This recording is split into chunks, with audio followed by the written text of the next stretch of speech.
naye muli ky'otalina kwerabira nti waliko nga tebakulwanira bw'oba toyigira mu kunsobi zo then ojja ensobi kasita esukka emirundi ebiri guba gufuuse muze olina okuddamu emabega n'ogamba mazima nzaani mukama gwabiseeko akasubi lwobeera n'ezo questions mu bwongo obwo n'ogamba nti wano wendi naye si we ngenda okubeera ebbanga tewali ali perfect ate omuntu yenna yena nga tali perfect fena nga tuli bantu omuwangayo room n'omuwayo space ey'okwetereza bw'atagikozesa then awo aba yalina ekikyamu wankubadde oli biki no getting excited ng'olaba leero ndi eno leero bampita eri bampita oli takulaga mukwana ate n'omulaga obukyayi Bilangilangi tukwanize oli otesebo yo mugamba ki bannange obulamu busibu bulungi yeah every ghetto youth afune visa okay yeah man go to Ibiza have some holiday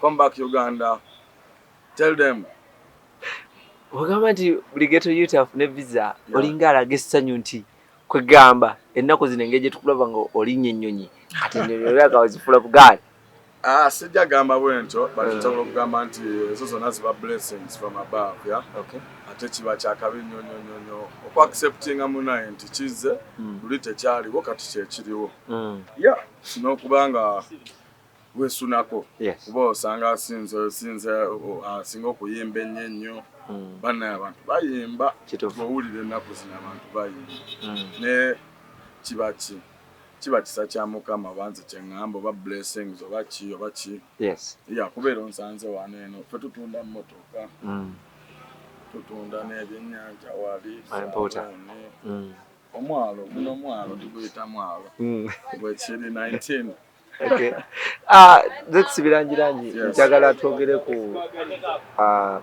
ku life ya ghetto abasinga abageto luti bonna abavaayo ne bakimakinga naddala musically bakyusa oba bakyuka obulamu it's normal it's very normal kiba normal okay naye ate oba tolina kukikkiriza kutwala nnyo because obanga ali mu kwevaamu nange kyantuukakokko wabawo moments in life ezirichingawo and they make you feel like you're on top of the world or moments ezibeerawo kale nga bwe batugamba ffe tukulidde mu bintu bya kwesudiya kutusudiya biki so wabawo obiva mu byokusudiya kati nga bya ddala n'ogamba bannaye nzaani ndi eno bannwanira neno bannwanira naye muli ky'otalina kwerabira nti waliko nga tebakulwanira so whenever boddayo mu magulu go gali eri nga tebakulwanira ate olina okukozesa bulungi waneno nga bakola ki nga bakulwanira so that meeting abantu abatuufu okolagana n'abantu abatuufu ndowooza nze kyeŋŋamba kwegamba okulaba ng'osigala mu line n'okuweereza abantu cause abantu tebakikulaga kino kyonna kyonna mboba bakugulumiza nnyo okusinga ku balala olaba bakikulaga engeri nti bakwagala era bakurespectinga so it is about you to take the respect back yes bwe twogera ku Zex Bilangilangi ebbanga lyabaddewo era nga okuva nti nno yava mu ghetto live n'afuuka kikyali ebbanga lyozeewo lyobaddewo tetukulaba nkonsobi oba disrespecting bantu oba ovume bantu oba abantu bayiseemu amaaso but kirabika nti waliwo abayimbi abamu abalemedde mu mbeera bibaamu nange nvaako mu mbeera sagala gamamu ndi perfect bibaamu waliwo omuntu ajja ng'olaba oba alinga omusindike waliwo n'oli ajja ng'olaba oba kiringa oba kitegeera but those mistakes in life zirina kuba lessons okitegeera if you don't learn from your mistakes bw'oba toyigira ku nsobi zo then ensobi kasita esukka emirundi ebiri guba gufuuse muze so oba olina okuddamu emabega n'ogamba mazima nzaani mukama gwabiseeko akasubi ye mu byaddala kiki ekigenda mu maaso buli obeera n'ezo questions mu bwongo obwo n'ogamba nti wano wendi naye si we ngenda okubeera ebbanga wabula nyina gyendaga you have to look forward and plan or else ojja kulookinga backward or regretting bwe twogera ku still ku nsonga y'emu Zex Bilangilangi omuvubuka amanyikiddwa nga Alien Skin omumanyi bulungi era ndowooza kyaliwo Chali wange ghetto youth munai. Yes. Naye kirabikanga embeera y'okuba nti ey'ekigete mulemeddemu nnyo. Engeri gye yeeyisaamu, engeri gya disrespecting abantu kuba n'abakenkufu abamu nga wogamba gundi bali. Embeera ya kighetto eba mbeera ya muntu. Okay. And it happens in life. It happens in life. Kibeerawo mu bulamu era kasito. Let me tell you something. Tewali ali perfect. Ate omuntu yena yena nga tali perfect fena nga tuli bantu. Omuwangayo room n'omuwayo space ey'okwetereza. Bw'atagikozesa then awabaya alina ekikyamu. But you can get excited. Sort of kubeera excited. Newankubadde oli biki no getting excited ng'olaba leero ndi eno leero bampita eri bampita nga bwe mbadde nkugamba but oba olina okuddayo emabega n'okuba flashback. Yes. Naye gwe nga toweeyisa mu mbeera bw'eti? Kubanga nze sinze oyo yenze. I'm not the next Bobby Wine. I'm not the next Bebe Cool. I'm not like the next what? It's me, Zex Bilangilangi. Oba abantu be bamuwaga because kirabikanga abamuleze nnyo omukwano oba oli awo n'afuna n'amalala ge yali tafuna. Kati baba bamulaze omukwano. Alina okuzzaayo omukwano ogwo. Oli takulaga mukwano ate n'omulaga obukyayi. Okitegedde. That is when nze bwe bulamu bwendivinga abanjagala mbaagala batanjagala mugende eri.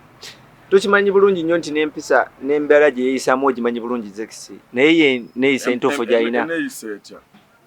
Engeri gy'addamu abantu, engeri gy'avumirira media.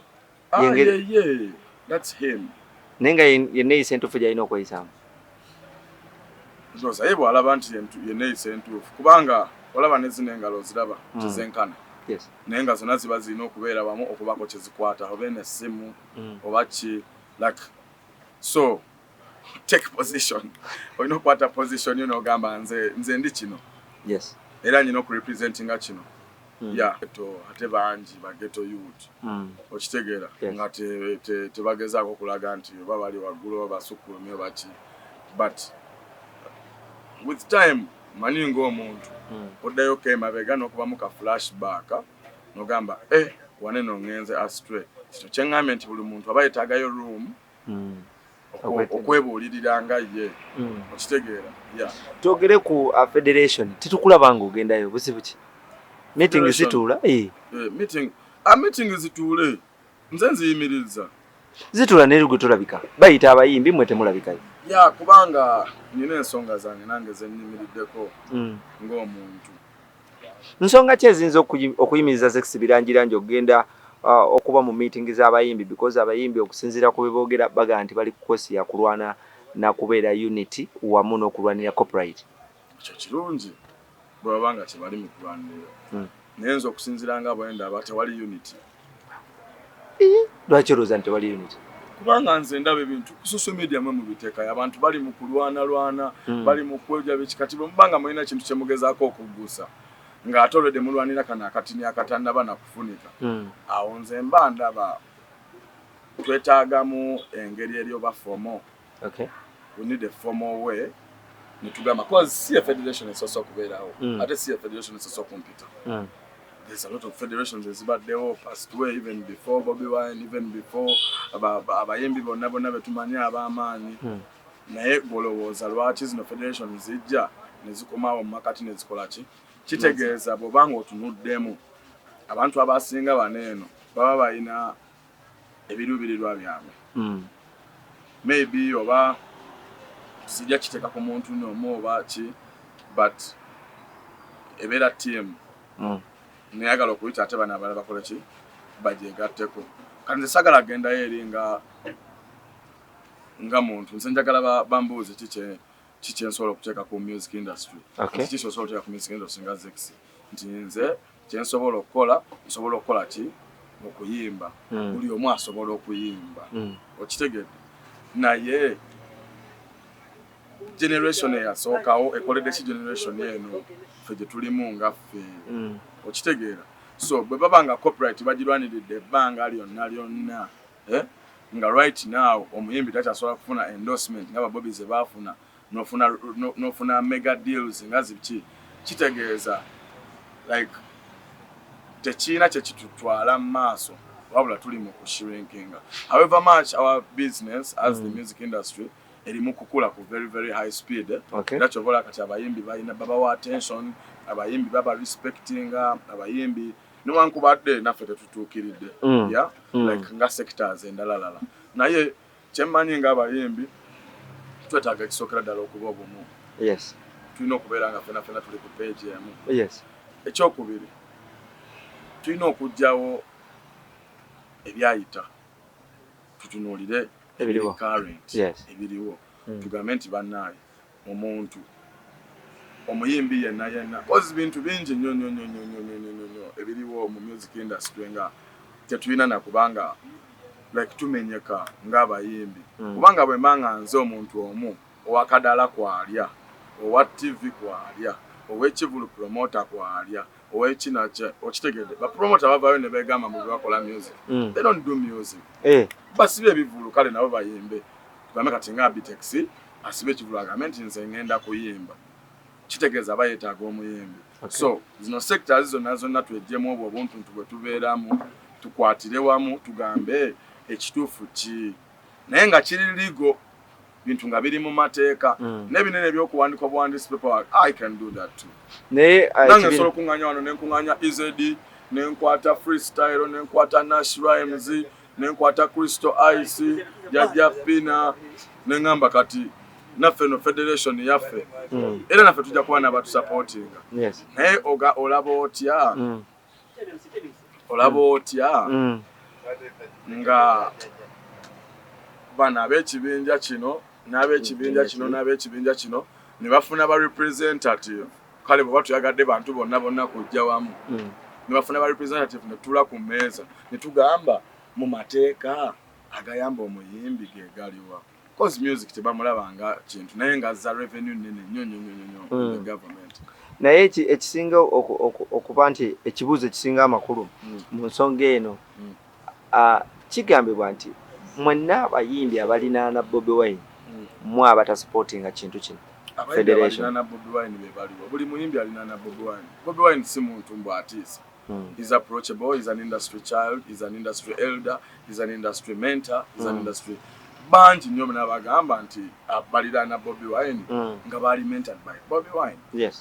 Nga when you go back in history there were one time like me nga Zex nga mpubera Bobi Wine flag but kiba kireri gwe okupasivinga byakuwadde mu bukyamu oba mu butuufu okitegedde ye musomesa baga kyakirizamu namwe kyemukiririzaamu bwagamba nti federation ntuufu mugamba ntuufu bwagamba nkyamu mugamba nkyamu sina just wekityo gwe naye bw'otunulamu ku byayogedde n'abalabe boogera gwe kituufu kyekiriwa kubona oli muntu mukulu oyawula ekikyamu ku kituufu.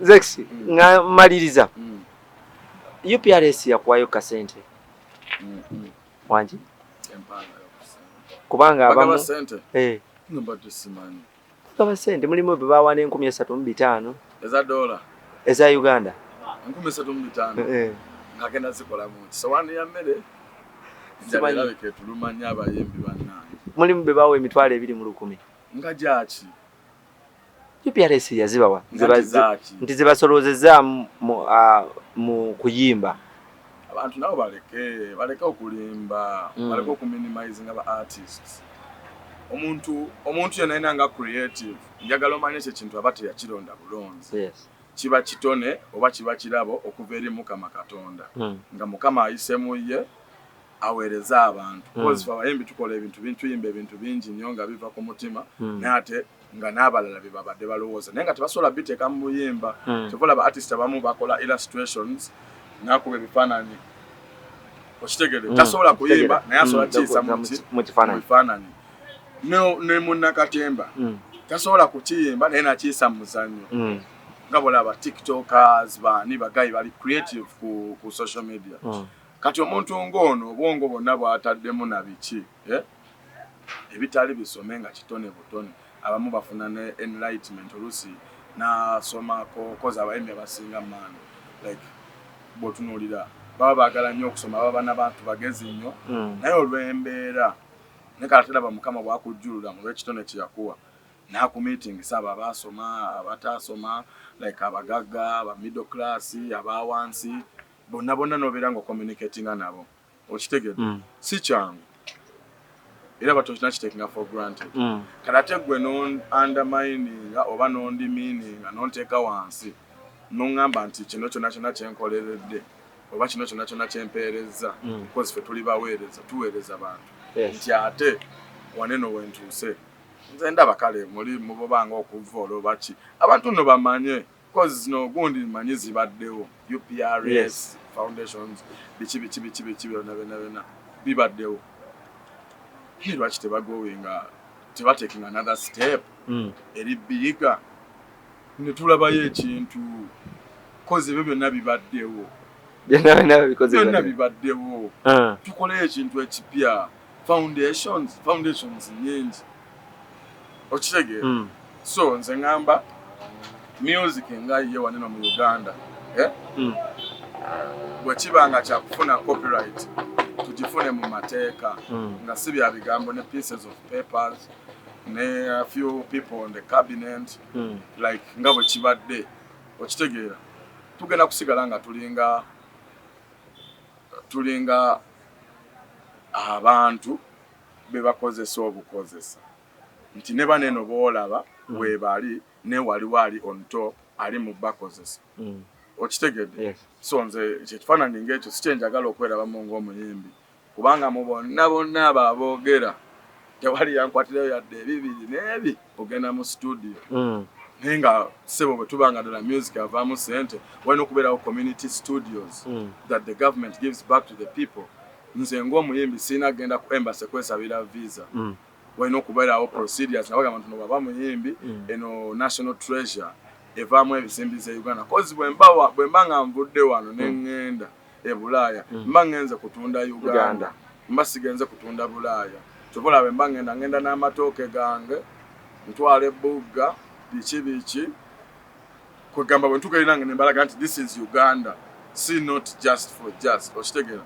kati ebyo nawe nga tonnaba batunuulira omuyimbi ali wanene atandika cause ffe tuyinza okuba tufunye chance light ne tulightingako ng'abantu batulaba batuwa respect naye sifa abasinga okuba talented there is a lot more talented people out there ate nga Uganda eri mu kuduka ku speed olaba enwavayo ono waliwo abaana bakirikiri waliwo balani x waliwo abaana nga man abaana bangi nnyo kati bano balowooleza ki gwe bwobanga goze n'ojjawo omutetego n'okuwuliita bolowooza era nabo bajja kukula bakopeggwe bakole foundation nabo bajjewo omujja bakuuliite okategedde akantu ako naye nga bwe kiba nga kiri mateeka nga buli muyimbi ali registered ojja kulaba nga si buli omu asobola n'okuyimba ojja kulaba nga abali talented be balina okuyimba ne kati waneeno n'abatamanyi kuyimba kuba balaba mwana benyiza n'okunyiiza mwana naye nga tulina kuba kimu kyensinga okutunuulira ennyo unity is strength fenna bwe twegatta awamu tusobola okufuna ekintu eba tusobola okwachivinga ekintu mu bulamu ekitabaddewo mu music industry e Uganda bino ebintu sinze ensooso byogera ebya unity obumu tubeere wamu tubeere ne common goal tubeere ne target tubeere ne vision tuleme kubeera nga ate tuli awo ng'abantu abali planless okitegeera otherwise mbagala nnyo mwebale nnyo kangende ndye kuki olowooza ngenda ali